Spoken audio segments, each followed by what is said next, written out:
Oke, langsung ya. Kelompok terakhir, kelompok keempat.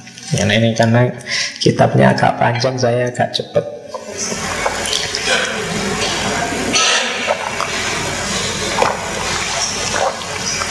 Kaum Sufi. Kadang-kadang, sering juga mereka ini tertipu. Yang pertama, ada orang yang tertipu oleh pakaian, ucapan, sikap, gaya Sufi. Ada orang yang hanya niru bajunya, menggunakan istilah-istilah dan perilaku lahirnya Sufi, terus merasa aku sudah Sufi, tanpa mau lelah untuk mujahadah, riyadhah atau tazkiyatun nafs. Pokoknya kamu pakai sorban, pakai baju putih, nggawa tasbih kemana-mana, subhanallah, subhanallah, subhanallah. Terus kamu merasa wis Sufi. Kalau diajak ngobrol, pokoknya kalimatnya kalimat-kalimat sufistik semua. Subhanallah, astagfirullah. Nah, itu. Dan kamu merasa sudah Sufi dengan itu. Atau bajunya saja, pakai baju putih-putih, pakai baju, dan kamu merasa tinggi dengan itu. Atau Sufi itu bajunya yang jelek-jelek, yang agak anu, terus kamu juga pakai baju itu. Hanya dengan itu tidak cukup kamu jadi Sufi. Tapi kalau kamu merasa jadi Sufi hanya dengan itu, tanpa mujahadah, tanpa riyadhah, tanpa tazkiyatun nafs, ya kamu sebenarnya sedang tertipu. Hanya casingnya saja. Kamu hanya niru pakaiannya, niru mungkin jenggot kamu panjangkan, rambutnya mbok semir putih ben gaya syekh, terus tasbihnya besar. Kalau ke masjid duduk paling depan, kayaknya wiritannya setengah jam dewe. Tapi hanya acting biar dianggap Sufi, maka kalian sedang tertipu. Ya. Tapi saya aslinya memang gitu kok Pak, ndak acting ya. Kalau ndak acting ya ndak apa-apa, ndak usah baper. Ya kan? Loh, kalau kamu baper itu menunjukkan kamu acting sebenarnya. Jadi ada kelompok yang tertipu oleh casingnya. Ada yang lebih parah. Jenis kedua, ada kelompok yang menggunakan identitas kesufiannya untuk memperoleh harta yang haram, harta yang syubhat, sekerat uang, sekeping cinta, berebut pengaruh, saling bersaing mendengki antar kelompok. Ada itu berarti bukan semua. Siapa yang tertipu ini? Dengan identitas kesufiannya dia menyandarkan hidup. Wah, kalau saya Sufi ini nanti kan banyak yang datang ke saya, atau banyak yang undang saya, sehingga saya dari situ dapat maisha, dapat uang. Atau untuk cinta, banyak yang suka padaku. Kalau saya Sufi gini, wah, semua datang padaku, salaman, cium tangan, lumayan. Jadi, atau nyari pengaruh. Dengan saya Sufi gini, orang segan padaku. Jadi kesufiannya dipakai untuk mengejar kemanfaatan duniawi yang rendah secara sengaja. Itu juga sumbernya penyakit. Ada yang lebih halus, jenis ketiga. Ini kebalikannya yang pertama, tapi sama-sama tertipu. Yang ketiga ini kelompok yang mengaku berjiwa Sufi tanpa atribut-atribut kumal kesufian, menggunakan istilah-istilah dan perilaku populer kaum Sufi. Tapi sebenarnya mereka juga tertipu. Kalau bahasanya Ghazali, terjemahan letternya kayak orang yang sok Sufi. Saya ini biasa-biasa gini, tapi jangan salah, Sufi ini. Nah, Kelihatannya saja tidak pernah kopian, tidak pernah sufi nih. Nah, itu kelompok ketiga, tertipu. Ya kayak gini ini, sufi kota, sufi modern, sufi kontemporer. Jadi tidak kayak dulu. Kalau dulu kan pakai baju robek-robek, enggak. Sekarang sufi itu di kafe-kafe. Nah itu bukan masalah di kafenya, bukan masalah itunya, tapi masalah ngaku-ngakumu sufi itu loh yang masalah. Jadi tertipumu di situ. Nggak kayak kalau yang pertama kan jelas kamu pakai sorban, pakai jubah, terus pingin dia. Kalau ini mungkin kamu biasa-biasa saja, tapi kamu merasa bahwa ya ini sufi modern, ya ini ngaku-ngaku sufi, sok sufi, itulah masalahnya. Jadi hati-hati kalau kalian ada di sini, berarti kalian juga tertipu sebenarnya. Seolah-olah sufi padahal bukan. Seolah-olah derajatmu tinggi padahal tidak. Terus selanjutnya kelompok sufi juga ada tertipu. Tertipu selanjutnya apa? Ada kelompok yang mengaku mencapai tingkatan musyahadah, mukasyafah, sudah melewati banyak makom.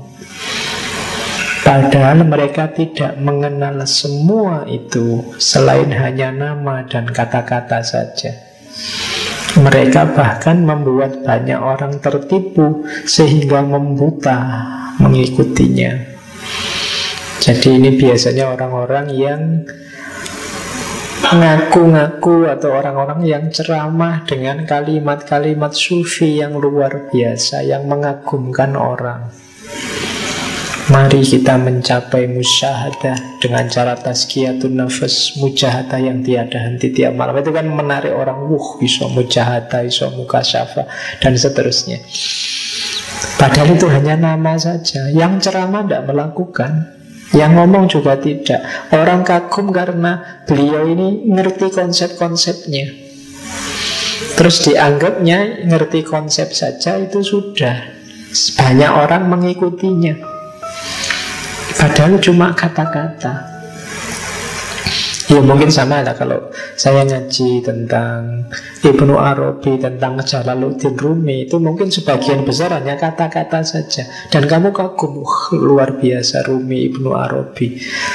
Kagummu pada Ibnu Arabi, pada Rumi, jangan-jangan mengimbas, menganggap aku juga kayak gitu. Kok yang tidaklah aku merasa juga kayak gitu.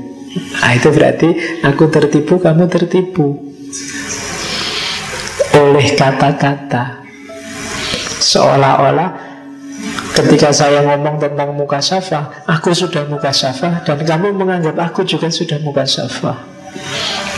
Nah, jadi aku tertipu, kalian tertipu. Jadi ini ngajinya orang-orang yang tertipu.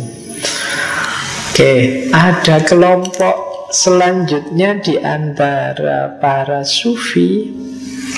Ada kelompok yang mengaku tenggelam dalam rindu dan cinta pada Allah, mengaku mabuk sama Allah, tapi ternyata dia belum kenal Allah dan segala sifat-sifatnya, sehingga dia malah melakukan sesuatu yang dibenci oleh Allah, mengutamakan hawa nafsunya atas nama Allah.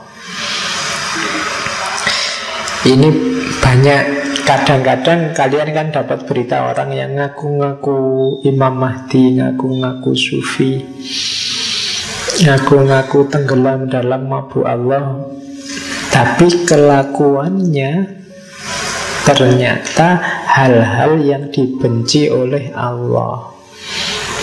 Atau sebenarnya itu mengikuti hawa nafsunya, tapi atas nama Allah. Dan beberapa kali di media kan ada berita misalnya ustadz yang nakal pada santriwatinya misalnya.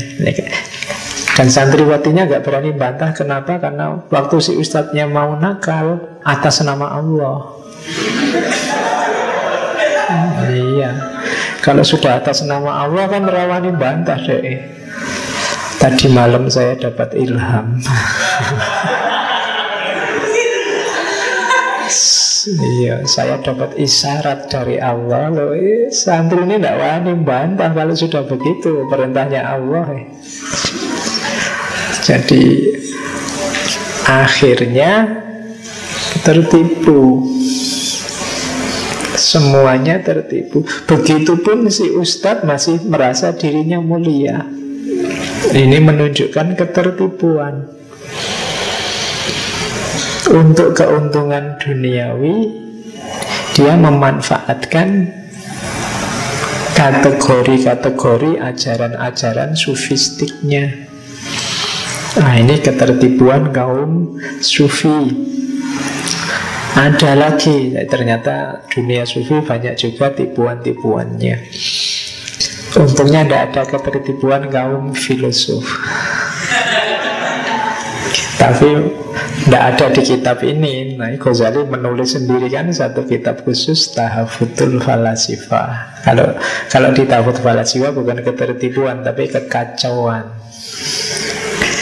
Kekacauan para filosof. Pada saatnya kita angkat perdebatan Ghazali dan Ibn Rus.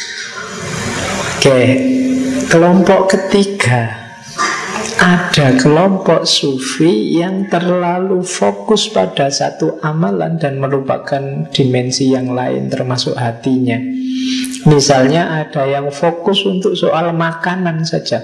Pokoknya saya mau nyari makanan yang halal saja. Ini tidak salah, benar. Cuma kadang-kadang konsentrasinya ke situ, terus itu saja yang diperhatikan.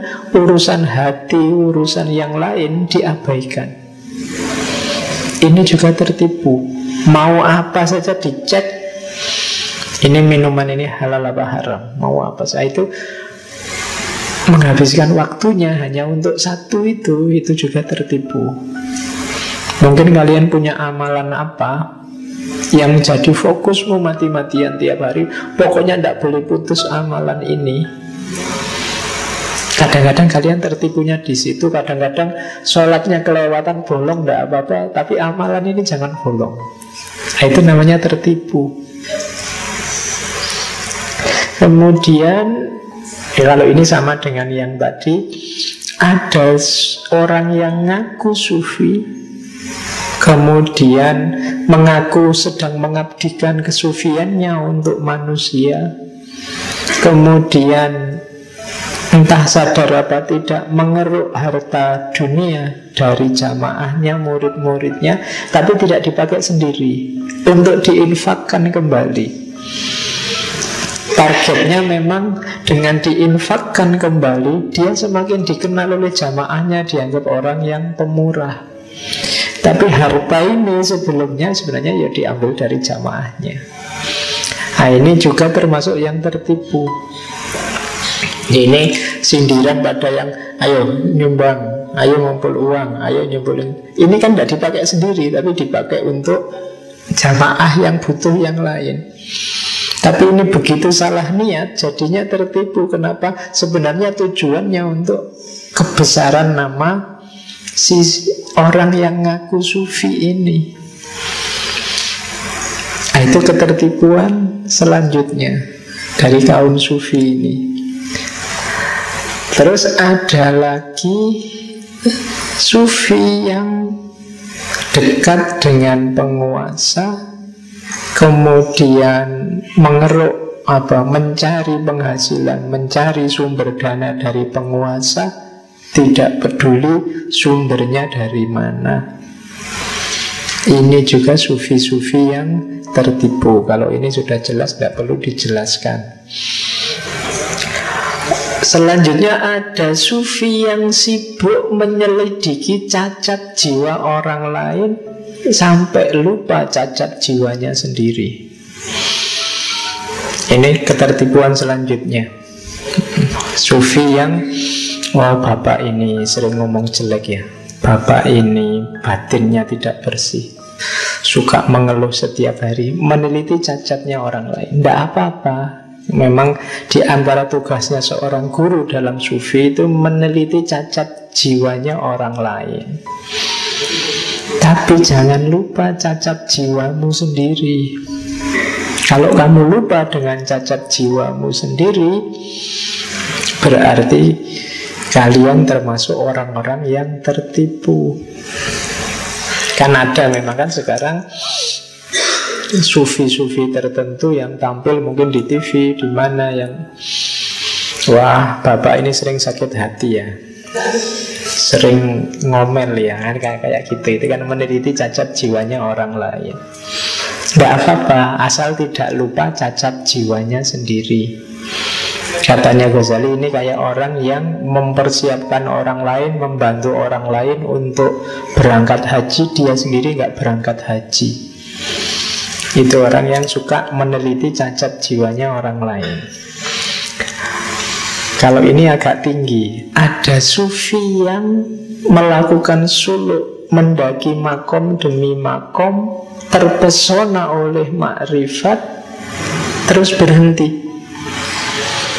Perjalanan suluk itu indah, dari makom ke makom, nikmatnya luar biasa. Nanti ada banyak pengalaman di situ. Hati-hati jangan tertipu oleh pengalaman-pengalaman luar biasa ini, karena tujuan akhirnya seorang sufi adalah Allah. Kalau tertipu di situ, ya sudah. Kalau terpesona dengan pengalaman-pengalaman luar biasa ini, berarti sedang tertipu. Wah, makrifat, alhamdulillah Pak, saya sekarang ngerti macam-macam yang orang lain sembunyikan, saya paham. Ketika kalian nyampe makom ini dan terpesona di situ dan tidak melanjutkan perjalananmu, berhenti di situ, disitulah kamu sedang tertipu. Jadi ini levelnya lebih tinggi. Kalau ini sufi beneran, menempuh suluk tapi tertipu oleh pengalaman-pengalaman luar biasa. Karena sufi itu biasanya ketika mengalami akhwal, diberi oleh Allah anugerah, kadang-kadang bentuknya karomah yang luar biasa, mereka kadang tertipu di situ. Ada lagi yang terakhir, ini juga kelompok salik. Ini lebih bagus dari sebelumnya, tapi juga tertipu. Ini orang suluk yang pokoknya jalan saja, melakukan amalan-amalan, tidak tengok kiri kanan, yang tidak tertipu oleh hal-hal luar biasa. Cuma ilmunya kurang, sehingga perjalanannya tidak tuntas, merasa sampai padahal belum. Ini juga bahaya. Banyak kan yang kemudian ngaku-ngaku dapat ilham, ngaku-ngaku sudah sampai ketemu Allah, dapat wahyu, dapat wasit, macam-macam. Ini sebenarnya ada yang kurang ilmunya.